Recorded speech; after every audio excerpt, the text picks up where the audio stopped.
Baik, sahabat-sahabat Syabah, Assalamualaikum warahmatullahi wabarakatuh. Pada sore hari ini kita melanjutkan pembahasan dalam rangka kuliah perilaku organisasi. Pada podcast yang lalu kita sudah membahas tentang perilaku organisasi yang model autokratis, ya. Kita lanjutkan dengan yang berikutnya, yaitu model yang kustodial. Tinjauannya sama, yaitu pertama dasar model, artinya titik sentral dari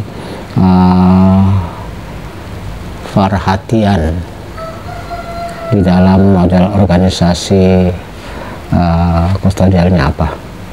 Kemudian yang kedua adalah sama, yaitu tentang orientasi dari manajemen. Kemudian yang ketiga adalah bagaimana orientasi dari para karyawan, atau kalau kita ambil secara makro berarti kalau di kepartaian adalah orientasi para anggota, kalau di negara berarti orientasi rakyat. Kemudian dengan model tersebut kita juga meninjaunya dari sisi dampak psikologis.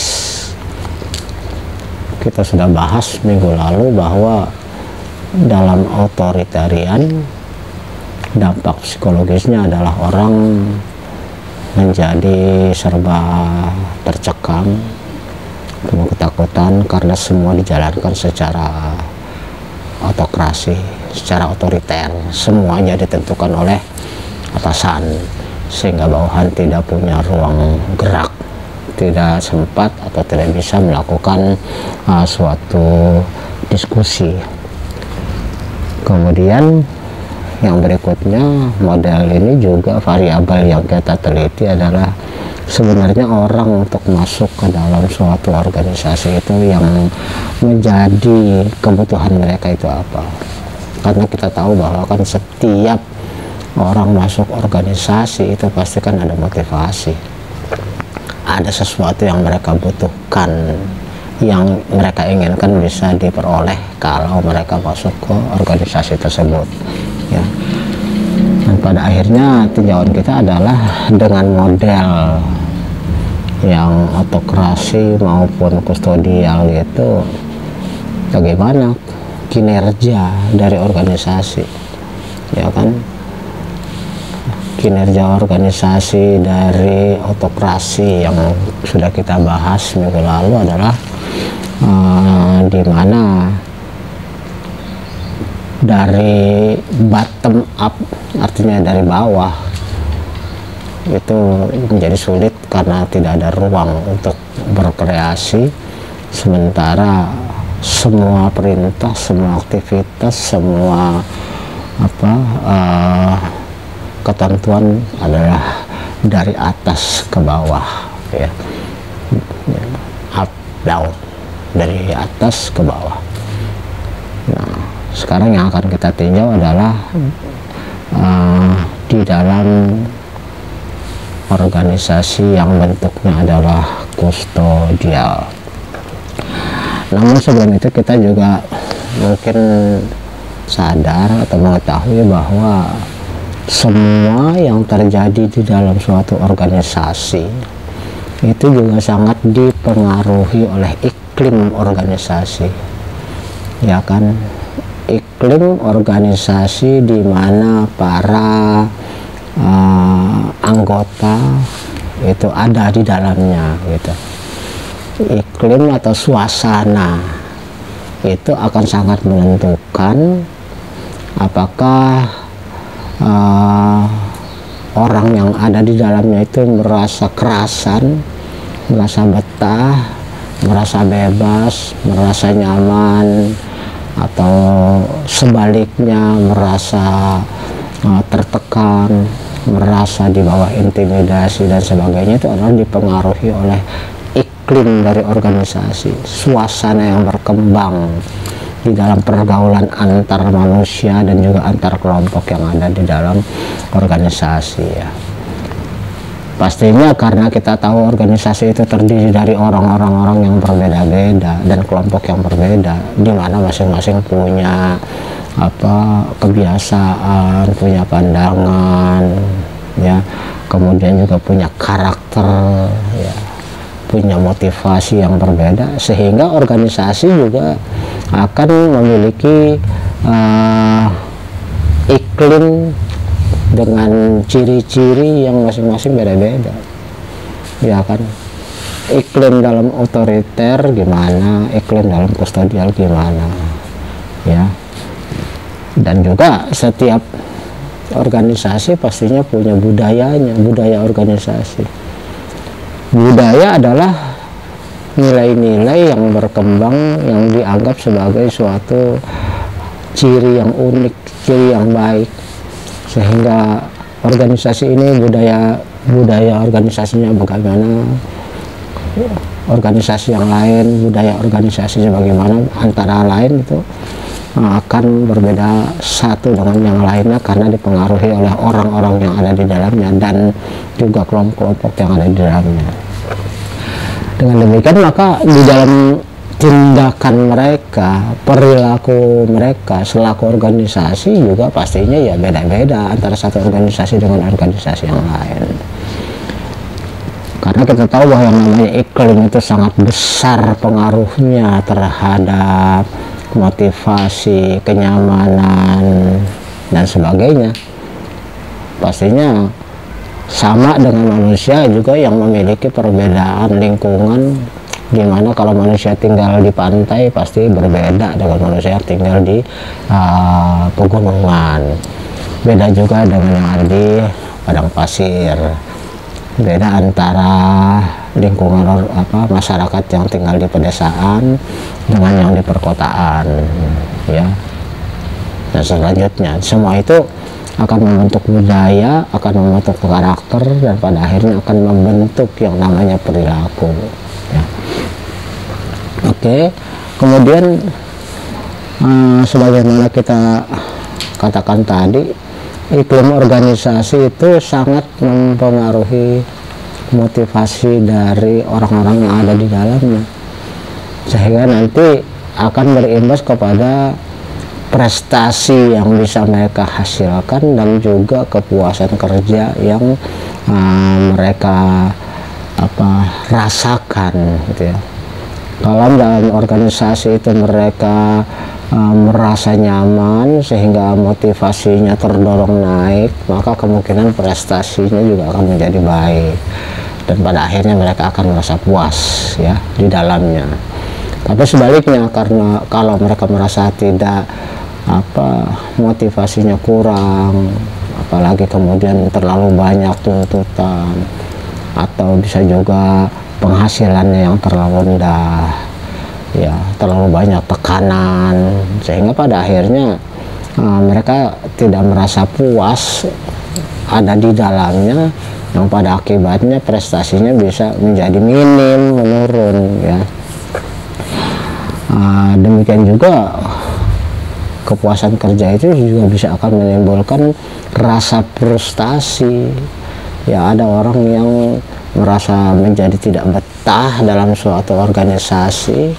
Kalau dia karyawan, dia mungkin akan memilih untuk resign ya, merasa tidak nyaman di dalamnya. Kalau di dalam organisasi seperti BEM atau Karang Taruna, kalau iklim yang ada di dalamnya dia merasa tidak nyaman, kemungkinan besar dia akan mengundurkan diri ya.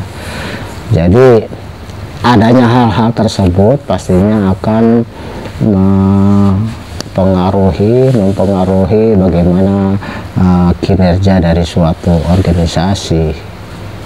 Iklim sehat merupakan rencana jangka panjang, artinya setiap organisasi apapun bentuknya, termasuk yang otoriter sekalipun, sebenarnya menginginkan adanya iklim yang sehat. Cuman kan pandangannya beda-beda. Kalau otoriter menganggap bahwa iklim yang sehat itulah iklim di mana semua keputusan itu diputuskan oleh pimpinan, jadi anak buah tinggal jalanin gitu ya. Mungkin bagi mereka seperti itu, tapi bagi model organisasi yang lain ya bisa beda lagi pandangannya ya. Jelas bahwa nilai-nilai yang dianut oleh baik pimpinan maupun bawahan dari suatu organisasi itu akan membentuk iklim ya, akan membentuk iklim dari organisasi tersebut ya, dimana belum tentu juga sih bahwa nilai itu senantiasa akan terkait dengan masalah ekonomi, belum tentu. Ada bisa beda-beda, seperti orang yang di organisasi sosial keagamaan itu kan dia motifnya tidak masalah uang, bukan masalah uang. Tapi kalau satu perusahaan bisnis ya pastilah masalahnya adalah gaji, masalahnya adalah penghasilan gitu ya.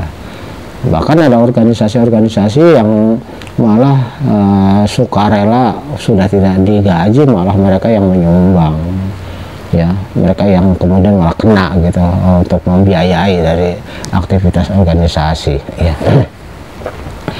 Yang jelas kalau memang iklim tersebut sudah cocok ya, iklim dari organisasi sudah dianggap pas oleh karyawan maupun pimpinan, maka kemudian itu juga akan berimbas kepada bagaimana perilakunya baik internal maupun eksternal, dan juga bagaimana gaya atau style dari organisasi tersebut di dalam bertindak ya. Dengan demikian, oh ya maaf, sebelum saya lebih lanjut harus kan memperkenalkan diri dong. Nanti Bella nggak ada yang tahu dong siapa dong kalau nggak memperkenalkan. Silakan Bella memperkenalkan diri dulu. Ya. Perkenalkan, nama saya Bella Ayunarita. Semester 3 manajemen. Oke.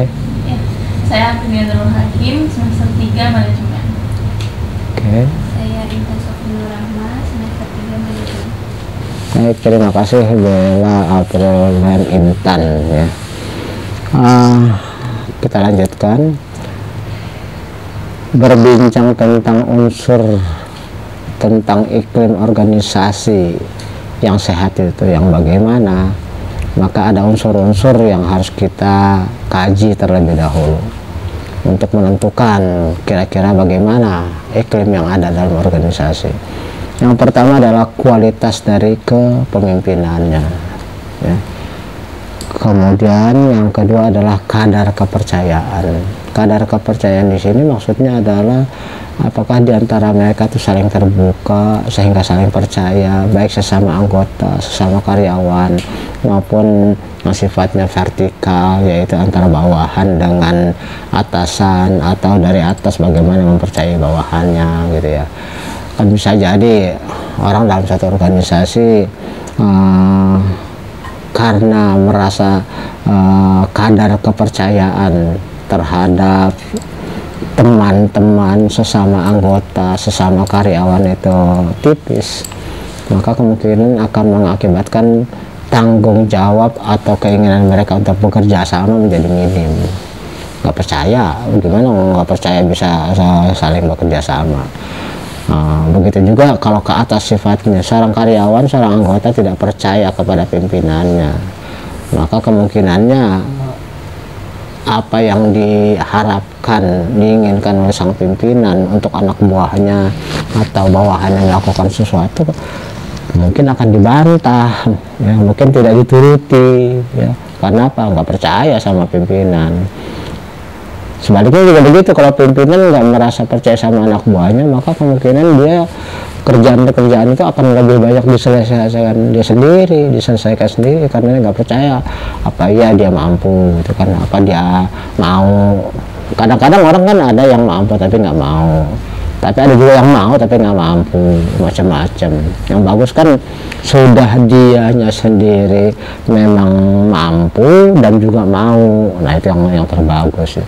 Nah itulah kadar kepercayaan di dalam organisasi juga akan membentuk iklim iklim organisasi yang sehat, ya. Lalu bagaimana ditinjau dari sisi komunikasi, baik komunikasi yang sifatnya horizontal antar sesama karyawan, sesama anggota, atau komunikasi yang sifatnya vertikal. Vertikal di sini bisa dari bawah ke atas atau dari atas ke bawah. Boleh nggak atau bisa nggak seorang bawahan itu berkomunikasi, menyampaikan pendapatnya kepada atasannya?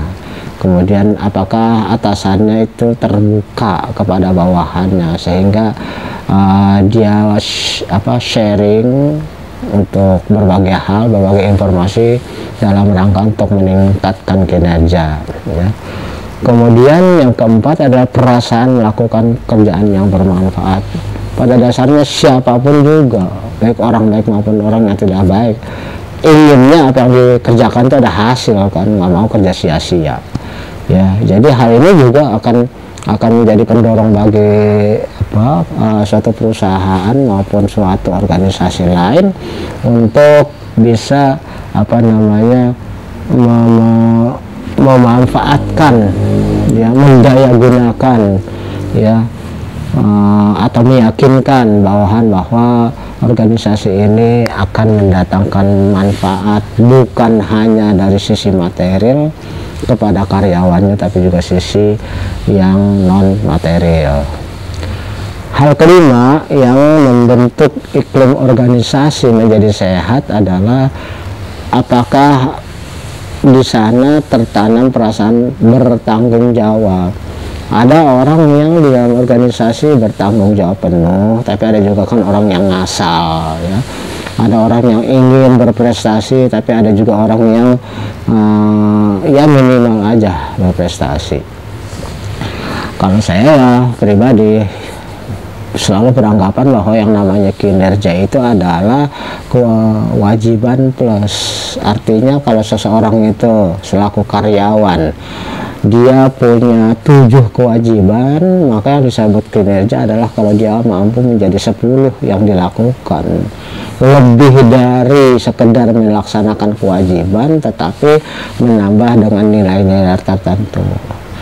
Kalau setiap orang dalam organisasi itu memiliki, ya, tanggung jawab untuk melaksanakan semua yang menjadi tugasnya dengan sebaik-baiknya, bahkan dia merasa senang, merasa enjoy, merasa dihargai dan sebagainya, itu dia pasti akan pada akhirnya akan bersikap terbuka dengan orang lain, mau bekerja sama, sehingga kemudian tanggung jawab itu tidak hanya ditanggung sendiri tapi bisa dilakukan bersama-sama. Tapi kita tahu bahwa suatu organisasi yang sehat iklimnya juga dipengaruhi oleh imbalan, karena karyawan termasuk manajemen sendiri kalau mereka merasa bahwa penghasilan mereka itu sangat minim, yang udah sangat minim, terus banyak kewajiban lagi, ya kan, mereka jadi merasa orang nuntut aja, sementara saya sendiri nggak diperhatiin kan, gitu kan, hanya maunya disuruh ini suruh itu, tapi dia mendapatkan imbalan yang tidak semestinya, terlalu rendah, ya pastilah nanti akan berpengaruh kepada kinerja dia, ya. Begitu juga iklim organisasi itu dipengaruhi oleh tekanan kerja, tekanan pekerjaan, dimana kalau misalnya orang yang dia nggak suka udah kita mendapatkan banyak tugas, itu pasti dia akan merasa tertekan, tugasnya banyak, terus kemudian komunikasinya nggak lancar, terus kemudian juga imbalannya kurang adil bagi dia, maka pastinya dia akan tidak termotivasi. Oleh karena tekanan pekerjaan juga merupakan suatu hal yang secara proporsional akan mempengaruhi iklim dari organisasi, ya. Yang berikutnya, organisasi yang sehat itu adalah organisasi yang dimana di dalamnya hidup bekerja mekanisme pengendalian. Sebab kalau seorang anak buah bekerja minim, bagaimana bisa dikendalikan oleh atasannya. Demikian juga bagaimana kalau seorang pekerja yang bekerja sudah maksimal, tentunya dia mengharapkan imbalan yang dia dapat ya tidak sama dengan orang yang biasa-biasa aja. Maka berarti di sini akan ada masalah pengendalian, bagaimana mengatasi mereka yang minim prestasi, bagaimana yang biasa-biasa aja, dan bagaimana mereka yang bersemangat dan mau kerja keras gitu ya. Oke. Iklim organisasi juga akan dipengaruhi oleh struktur. Kita tahu bahwa struktur suatu organisasi kan misalnya paling atas itu kalau dalam satu perusahaan ya katakan ada presiden direktur, di bawahnya berderet para direktur bidang-bidangnya, ya kan, ada bidang ekspor, ada bidang perdagangan dalam negeri, ya kan, kemudian ada bidang keuangan, ada bidang SDM. Nah, seberapa panjang rantai birokrasi ini harus dilalui ketika orang ingin melakukan sesuatu dalam organisasi, lancar nggak atau malah berbelit-belit ya, berbelit-belit dan birokratis gitu, itu juga akan mengakibatkan iklim organisasi menjadi tidak sehat. Jadi struktur dari organisasi dan birokrasi itu juga sangat menentukan motivasi, menentukan semangat, dan menentukan vitalitas kerja. Yang terakhir, bagaimana kita melihat bahwa yang namanya pegawai, yang namanya karyawan, yang namanya anggota itu bisa ikut terlibat dan ikut berpartisipasi dalam organisasi. Kita tahu bahwa di dalam organisasi yang sifatnya autokratis ya, itu kan semua ditentukan oleh atasan. Oleh karena itulah pegawai menjadi tidak terlibat, menjadi tidak termotivasi ya, kalau mereka merasa tidak diindahkan, tidak diperhatikan, diacuhkan begitu saja. Oke. Dan ini berlaku saya kira bukan hanya untuk organisasi-organisasi bisnis seperti suatu perusahaan, tapi juga berlaku untuk organisasi-organisasi dalam bentuk yang lain, termasuk juga organisasi partai politik. Ya kan, kita kan suka meninjaunya dari segi makro ya. Bagaimana partai politik itu internal dia bisa membina, menciptakan iklim kepartaian internal yang kondusif, yang nyaman bagi para anggotanya.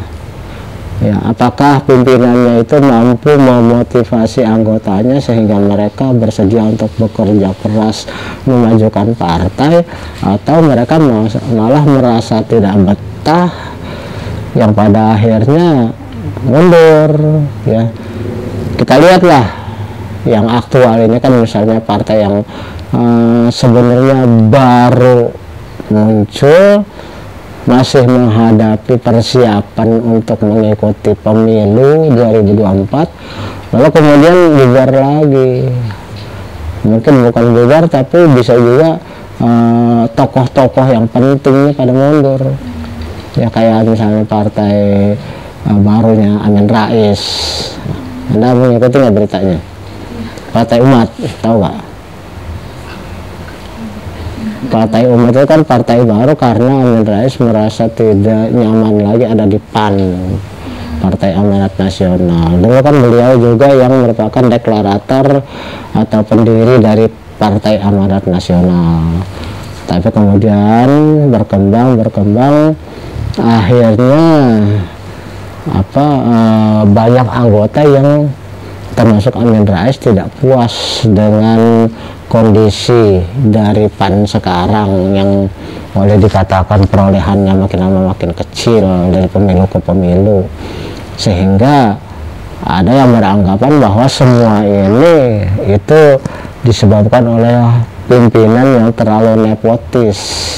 Apa itu nepotis? hanya kalangan tertentu dan yang terdekat dengan dia saja yang akan dijadikan pengurus. Ya kan, misalnya PAN itu kan yang jadi ketuanya kemarin itu ada Zulkifli Hasan, itu besannya Pak Amin Rais. Lalu kemudian antara mereka mungkin tidak ada kesesuaian pandangan politik, maka kemudian Amin Rais keluar dari PAN dan membentuk partai baru namanya Partai Umat.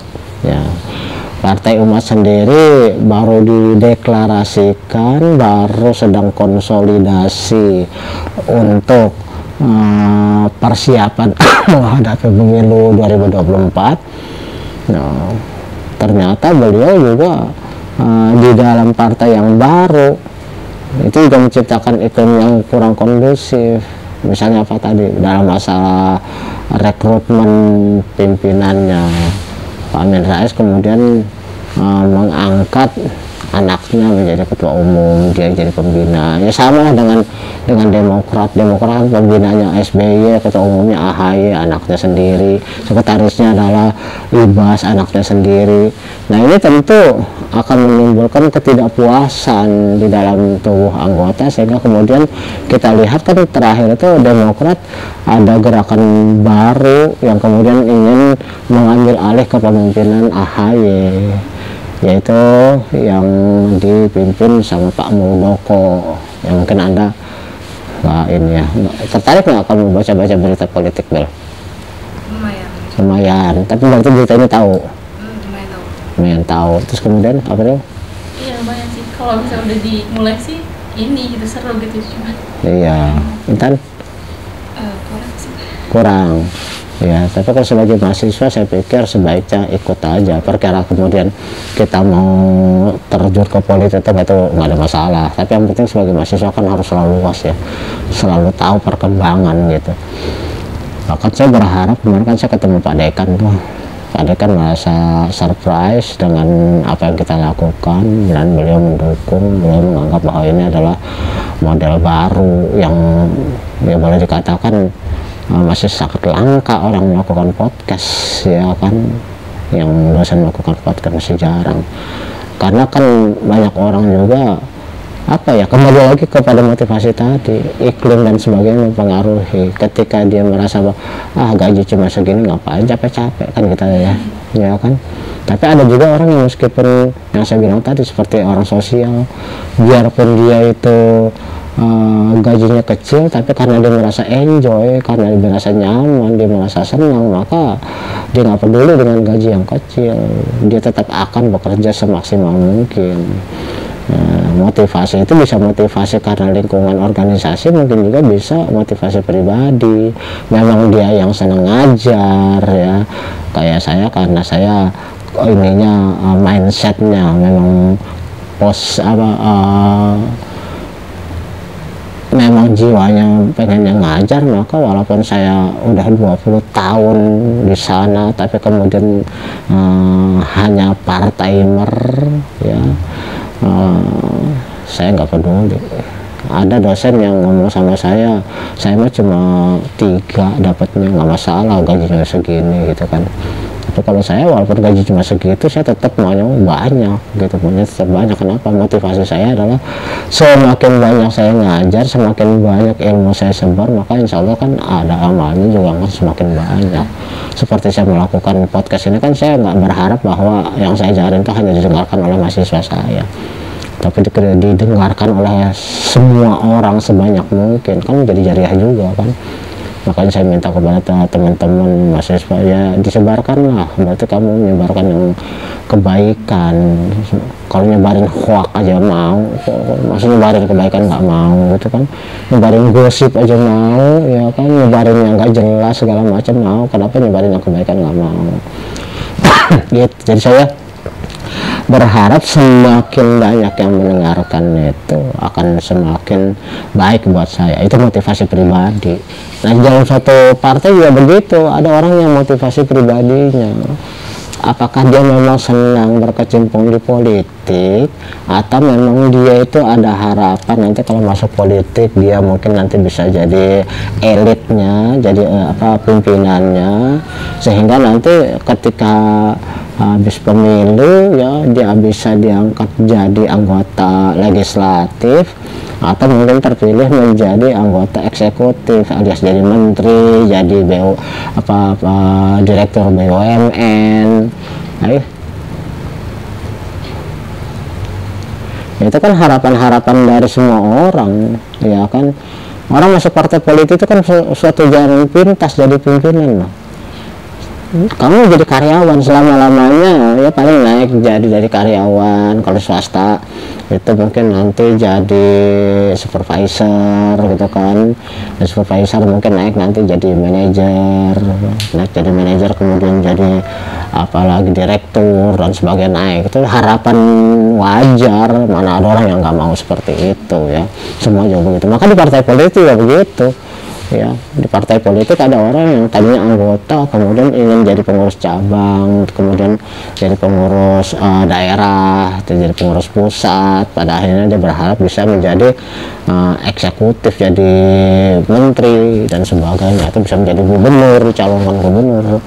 Itu jalan pintas daripada terus merangkak. Tetap aja apalagi kalau yang merasa merasa kurang koneksi dan sebagainya, kan biasanya ya di bawah terus ya, kopral macet ya, terus kalau cuma kopral macet lagi ya, nggak naik-naik lagi gitu kan ya.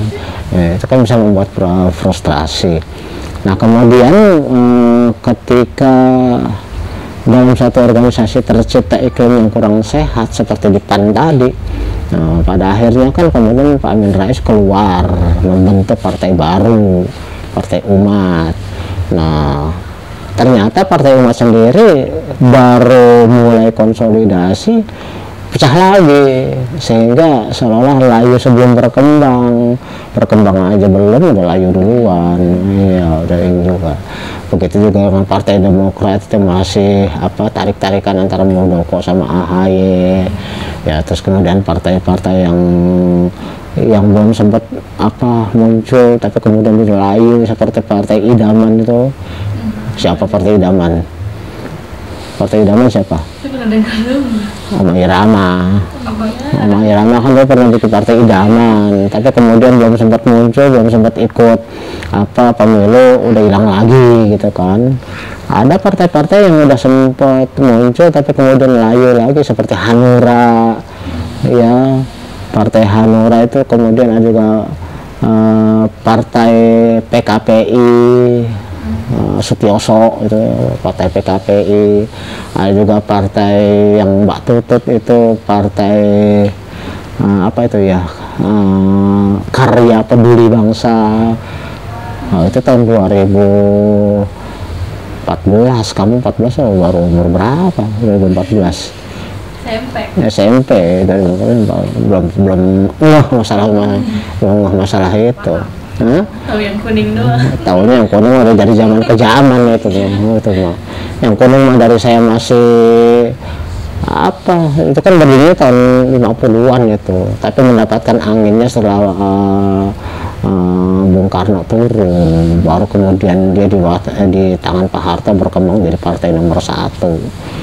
Partai itu kan saya ceritakan yang lalu bahwa tadi partai itu banyak, kemudian ada diminta jadi 3 ya kan. Nah Partai Kuning tuh herannya tuh hebat itu, jadi dia boleh dibilang selalu ada di kisaran atas. Zaman Pak Harto dia selalu nomor 1, lalu kemudian setelah reformasi dia cuma kalah jadi nomor 2 ya, tahun pemilu 99 dia kalah sama PDIP ya, kemudian tahun 2004 malah menang lagi, nomor 1 lagi dia ya, 2004. Terus kemudian 2009 kalah sama Demokrat tapi dia nomor 2 ya, terus kemudian tahun 2014 nomor 2 lagi, 2019 kemarin nomor 2 lagi. Artinya Golkar itu kuat sampai sekarang, nggak pernah dia terlempar ke misalnya jadi nomor 3, nomor 5, nggak pernah. Tapi seperti partai-partai yang lain kayak model Demokratnya Pak SBY itu kan waktu ngantarin Pak SBY jadi presiden kedua kalinya dia nomor 1, tapi berikutnya dia kalah. Bahkan sekarang nggak tahu berapa ini posisinya, makin turun, udah makin turun, dalam dirinya pecah pola, ada ininya ya, pasti ada sesuatu di dalamnya yang itu saya sebut tadi sebagai iklim ya, sehingga banyak yang kemudian menarik diri dari jadi keanggotaan Partai Umat. Belum apa-apa sini mundurin diri, lama-lama bubar sendiri itu, can naon kata terusnya, can naon geus bubar bae gitu kan ya. Belum ada prestasinya, belum ada ini kiprahnya. Kenapa? Karena memang sangat tergantung kepada figur Amin Rais. Karena kita memfokus kepada organisasi kustodial ya. Kalau kemarin itu yang authoritarian, yang otoriter, sekarang yang kustodial yang nomor 2 ya. Di dalam kustodial ini sebenarnya suatu organisasi yang menjadi titik sentral perhatiannya adalah masalah sumber daya ekonomi. Oleh karena itulah yang menjadi orientasi dari organisasi ini adalah materi, uang. Ya mungkin ini organisasi yang sifatnya bisnis ya. Kalau yang otoriter itu bisa macam-macam, tapi umumnya ada di partai politik, organisasi politik. Nah kalau kustodial ini ya umumnya adalah yang berorientasi masalah uang. Oleh karena itulah maka bagi karyawan atau bagi pegawai di dalamnya, maka yang mereka harapkan adalah rasa aman dan manfaat. Kalau kita bandingkan dengan yang otoriter, itu kan mereka lebih banyak dituntut. Jangan dituntut ini itu meskipun penghasilan kecil. Maka dalam kustodial ini karyawan itu lebih diperhatikan. Jadi kalau dalam yang otoriter yang penting ada gaji, maka dalam kustodial itu sudah ada tunjangan kesejahteraan ya, tunjangan kesehatan dan tunjangan lain, sehingga pada akhirnya pegawai orientasinya itu tidak kepada pimpinan seperti pada yang otoriter, tapi ini orientasinya adalah kepada perusahaan, organisasi. Jadi mereka sangat mengharapkan bahwa dengan loyalitas kepada organisasi akan makin meningkatkan kesejahteraan mereka ya. Dampak psikologisnya ya, mereka nggak peduli itu apakah itu nanti akan bekerja keras dan sebagainya, tapi mereka bergantung pada organisasi untuk bisa makin lama makin meningkatkan kesejahteraannya. Karena kalau kesejahteraannya meningkatkan, mereka merasa lebih aman, merasa lebih nyaman, merasa lebih enjoy di dalamnya ya. Nah, tetapi juga hasil prestasi dari organisasi kustodial ini, karena orientasi pegawai itu hanyalah masalah uang, juga sama, mereka tidak terlalu peduli dengan peningkatan kinerja. Artinya nggak ngapa-ngapain udah dikasih. Nah iya, nggak ngapa-ngapain udah diperhatiin. Karena terbalik, kalau otoriter itu karyawan tidak diperhatikan kesejahteraannya, maka kalau di kustodial ini seolah-olah karyawan itu malah jadi dimanja ya. Sehingga yang namanya manusia itu ditekan hasilnya begitu, kemudian dimanja juga hasilnya begitu. Maka nanti akan kita lihat bentuk yang ideal itu sebenarnya gimana.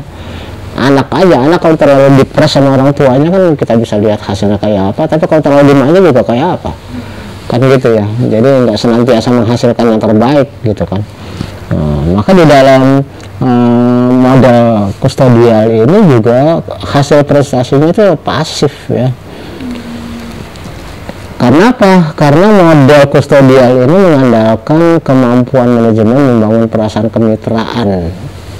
Jadi manajemen atau pengurus atau pimpinan dari organisasi ini maunya akrab dengan pegawai gitu ya, merasa merakyat gitu. Karena dengan ini harapannya si karyawan jadi merasa oh saya dibutuhkan oleh organisasi ya, sehingga dengan demikian pimpinan dianggap sebagai mitra kerja bukan sebagai atasan. Hubungan menjadi tidak kaku, beda dengan otoriter ya. Kalau otoriter kan hubungan formal ya, apalagi otoriter itu seperti organisasi militer ya, nggak bisa terlalu cair, tidak bisa, pasti ada ininya kaku ya. Karena apa? Karena yang diinginkan ini adalah adanya disiplin dari para karyawan dan tanggung jawab, karena mereka tuh sudah istilahnya dideketin gitu ya, diakrapin ya, dan tidak dianggap sebagai alat produksi semata-mata. Tapi apakah kemudian ini akan menghasilkan suatu kinerja dari pegawai yang optimal?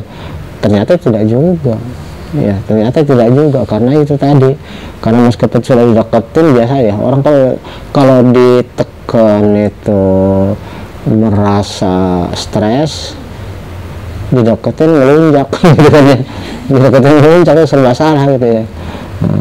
Jadi makanya kemudian organisasi-organisasi kustodial ini memang berharap mereka lebih bisa melakukan harapannya kerjasama antar satu dengan yang lain gitu. Tapi karena orientasi mereka sudah bergantung kepada organisasi, dalam arti maunya dimanja terus, maka kerjasama juga tidak terlalu bisa diharapkan, dan juga prestasi juga menjadi tetap tidak maksimal gitu. Oke, saya kira tentang organisasi kustodial ini nggak terlalu banyak. Silakan kalau mau ada yang ditanyakan. Jelas. Benar. Apa mau buru-buru pulang Bella? Takut hujan. Ya, baik, kalau misalnya memang nggak ada yang ditanyakan ya, tapi Anda bisa membedakan kalau yang otoriter iklimnya seperti apa, pimpinannya seperti apa, komunikasinya seperti apa, terus psikologisnya karyawan seperti apa, dan finally prestasi karyawan seperti apa ya. Kalau di kustodial juga begitu, iklimnya seperti apa. Kita bisa bayangkan kalau antara pimpinan dengan bawahan itu seolah-olah mitra, ya sebenarnya bagus ya, sebenarnya bagus, iklimnya lebih enak ketimbang yang otoriter gitu. Kemudian komunikasi juga jadi lebih lancar, kesejahteraan juga lebih diperhatikan. Tapi ternyata realitasnya iklim yang udah seperti itu ya tidak membuat karyawan menjadi lebih semangat, karena mereka beranggapan ya mau berprestasi atau enggak ya segini-gini doang, sama aja gitu ya, pasti dapat kok gitu ya. Nah itu terjadi pada pegawai negeri kan, banyak kan kayak gitu. Iya kan, karena merasa udah ada pemerintah. Dulu itu ada gaji pegawai negeri itu kan berdasarkan PGPS, artinya peraturan pemerintah tentang penggajiannya, PNS. Tapi jadi diplesetin PGPS itu ya, pinter goblok penghasilan sama aja, pinter goblok penghasilannya sama-sama aja segitu-gitu juga, karena mau pinter kayak apa juga gajinya segitu. Iya, nah, jadi orang tidak terdorong untuk, kan dalam pegawai negeri mah ya boleh dibilang kerja santai ya. Tapi kalau saya mau enggak lah, saya mau nggak usah di pegawai negeri, unis saja kan. Saya bilang tadi itu sampai saya dapat teguran dari YouTube, Anda terlalu kecepatan katanya. Iya, terlalu kecepatan.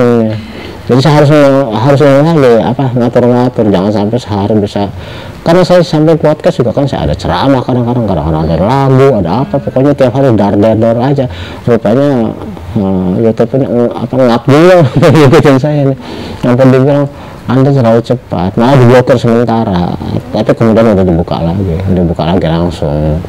Ya saya ngomong sama teman saya, mungkin ya itu pasannya terlalu cepetan ya. Ya apa ya, kreatif ya, bukan apa-apa. Saya nggak ada menganggur. Saya punya pembantu cerita-cerita sama tetangga, pasannya mah nggak ada berhentinya nih kerja. Saya dari ruangan ini jam 11 malam baru turun dari habis subuh. Kadang-kadang cuma turun mau makan aja, mandi orang-orang di sini bawa salinan aja itu. Ya nggak apa-apa ya, kalau saya sih merasanya ya diberi waktu. Saya udah 21, ngapain lagi? Bukan diberi waktu soal mati, itu kan soal Allah, tapi diberi waktu soal ini loh. Produktivitas, Pak. Iya, kan makin kesana produktivitas makin turun, daya tahan juga makin turun. Lama kelamaan saya nggak sanggup lagi naik ke sini, kan bisa aja. Lama kelamaan saya minta lagi kantor saya di bawah. Lama kelamaan saya minta supaya saya kerja sambil tiduran. Ya akhirnya begitu, nggak bisa diingkari. Makanya saya sepanjang saya masih alhamdulillah masih sehat ya, saya terobsesi untuk kerja dan kerja terus. Perkara hasilnya wallahu a'lam, dan saya nggak peduli begitu. Oke, saya pikir hanya demikian yang bisa kita bicarakan. Mudah-mudahan bermanfaat ya, dan kemudian juga pasti banyak kekurangan, saya mohon maaf. Saya akhiri dengan ucapan wabillahi taufiq wal hidayah. Wassalamualaikum warahmatullahi wabarakatuh.